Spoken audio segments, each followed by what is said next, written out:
Docteur Ephraim Herrera, bonjour, Boker Tov. Bonjour. Je rappelle que vous êtes docteur en histoire des religions et que vous êtes un spécialiste de l'islam ou de l'islamisme, si l'on peut dire. Et je voudrais que nous parlions ensemble ce matin de deux développements dans l'actualité brûlante en Israël. D'abord, ce coup de gueule du président turc Erdogan dans le cadre d'une convention autour de Jérusalem qui s'est tenue donc en Turquie. Erdogan qui a, je vous le rappelle, donc appelé les musulmans de tout le monde arabo-musulman à monter vers le mont du Temple, vers ce qu'il a appelé la mosquée d'El-Aqsa, afin de défendre l'esplanade d'El-Aqsa, et puis des déclarations extrêmement virulentes de la part du leader turc. Je voudrais que nous commencions par justement ces déclarations. Comment expliquez-vous ce coup de gueule, cette colère qu'a piqué Erdogan ? D'abord, il faut se souvenir que Erdogan a depuis toujours soutenu les frères musulmans, dont le Hamas est la branche palestinienne. N'avait-il pas déclaré d'ailleurs que le président légitime de l'Égypte était Morsi et pas Al-Sisi? Il accueille régulièrement des dirigeants du Hamas de manière chaleureuse, par exemple Khaled Mash'al en décembre dernier. Et les frères musulmans le lui rendent bien. Le cheikh Qaradawi, qui est le chef spirituel des frères musulmans, a déclaré Erdogan futur calife de la nation musulmane. Voilà ce qu'a dit ce cheikh Qaradawi, qui est très important. Son livre, Le licite et l'illicite dans l'islam, est le livre le plus vendu après le Coran dans le monde musulman. Il dit « L'Union des savants musulmans a déclaré que le califat doit être instauré à Istanbul, car elle est la capitale du califat. » Et il dit, c'est le dirigeant, en parlant d'Erdogan, qui connaît son Dieu, qui se connaît, qui connaît son peuple, qui connaît la Oumma, la nation musulmane, qui connaît le monde. Vous avez le devoir de le soutenir, de lui prêter allégeance et de lui dire « Va de l'avant ». Je prédis qu'il va réussir avec l'aide d'Allah, car Allah est avec lui, ainsi que l'ange Gabriel et le prince des croyants, à savoir Mohammed. La stratégie dominante des frères musulmans, c'est la victoire pacifique. Oui. En arabe, Fathun Silmiyun. C'est la conquête du monde par le biais de l'émigration, de la fertilité de la femme musulmane, de l'islam orthodoxe enseigné partout, et la dawa l'appelle à l'islam.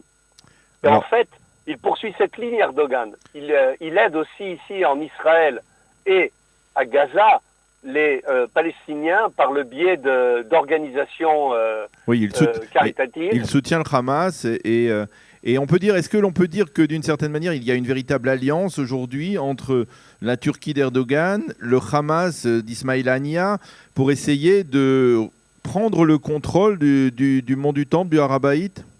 Pas seulement du mont du Temple, pour prendre le contrôle de toute cette région au Moyen-Orient et à long terme, le contrôle du monde. Cette politique d'Erdogan ne se limite pas à Israël. Il forme et envoie des imams dans toute l'Europe. Il envoie des enseignants qui vont enseigner l'arabe et aussi le Coran selon la lecture rigoriste des frères musulmans en Europe. Il y a aujourd'hui en Allemagne environ 2,5 millions de musulmans turcs, 1,5 million en France, le même nombre aux Pays-Bas et 250 000 environ en Grande-Bretagne et dans beaucoup d'autres pays. Alors, c'est une politique générale. Voilà. Alors, est-ce qu'il y a une hypothèse qui a été avancée hier pour tenter d'expliquer ce coup de colère d'Erdogan en affirmant que finalement, c'était le reflet d'une certaine frustration de sa part, de la part de celui qui a donc été, on va dire, plébiscité par le référendum qui lui a accordé les pleins pouvoirs en Turquie, mais qui se sent frustré de ne pas arriver justement à ce niveau, au niveau, on peut dire, parler de spiritualité, si l'on veut peut-être, d'être le gardien des lieux saints musulmans et en particulier d'être le gardien du mont du Temple, parce qu'il se heurte, on va dire, à une sorte de front, un front commun peut-être inattendu entre Israël d'un côté, la Jordanie qui, elle, dirige le Waqf de l'autre côté. Est-ce que ça existe effectivement, cela? Absolument, mais je ne crois pas qu'on puisse parler de frustration. Pour l'instant, Erdogan pense qu'il est sur une vague de victoire. Il a réussi à imposer son régime présidentiel totalitaire en Turquie en licenciant plus de 100 000 fonctionnaires, des professeurs d'université, des juges, et en fermant des médias, en enfermant des journalistes. En fait, pour lui, il est sur la vague de la victoire et il veut montrer justement ce rôle central qu'il est en train d'essayer de retrouver dans le monde musulman. Il faut se rappeler que l'Empire ottoman a été l'empire par excellence dans l'histoire de l'islam depuis 1299 jusqu'en 1924 avec l'abolition de l'Empire ottoman par Atatürk. Donc en fait, il veut renouveler cette domination de l'islam mondial par les Turcs. Alors, comment on explique, docteur Herrera, alors d'un côté ce positionnement, on va dire très radical d'Erdogan, et de l'autre côté sa volonté, en tout cas affirmée, de renouer une sorte de relation paisible, plus paisible en tout cas avec l'État d'Israël, au travers de cet accord de réconciliation qui a été signé en juin dernier?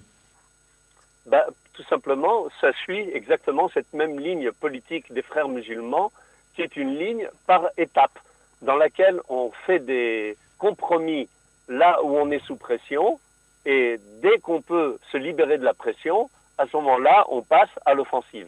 C'est une ligne générale bien marquée et bien claire de la politique des frères musulmans dans le monde.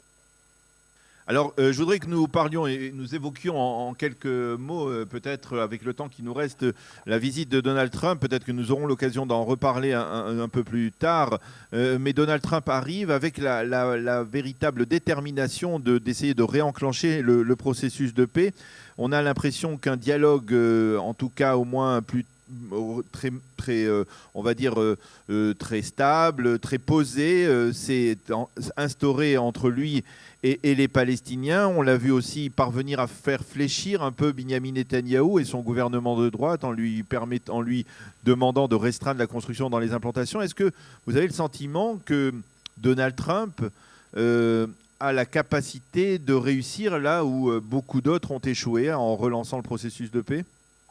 J'ai bien des doutes sur ce point. Il faut se rappeler qu'Abou Mazen n'a jamais abandonné l'idée du droit du retour des Palestiniens. Et on parle de toutes les générations depuis 1948. Ça fait environ 12 millions de personnes si on se fie aux chiffres que l'autorité palestinienne donne. Lui-même veut réhabiter à Safed, de laquelle sa famille s'est enfuie en 1948. Et donc, quand on observe son comportement au quotidien, avec le financement des shahids et de leurs familles, la glorification de leurs actes terroristes, le nom des shahids donnés à des écoles et à des rues, et comme l'a bien montré la recherche remarquable du docteur Edad Pardo de Impact, il enseigne avec le nouveau programme de 2016 dans l'école primaire aux enfants à devenir des shahids. Il démonise Israël, il renie l'existence même d'Israël, il parle des territoires occupés de 1948. Il interprète de manière il y a donc un double langage de sa part.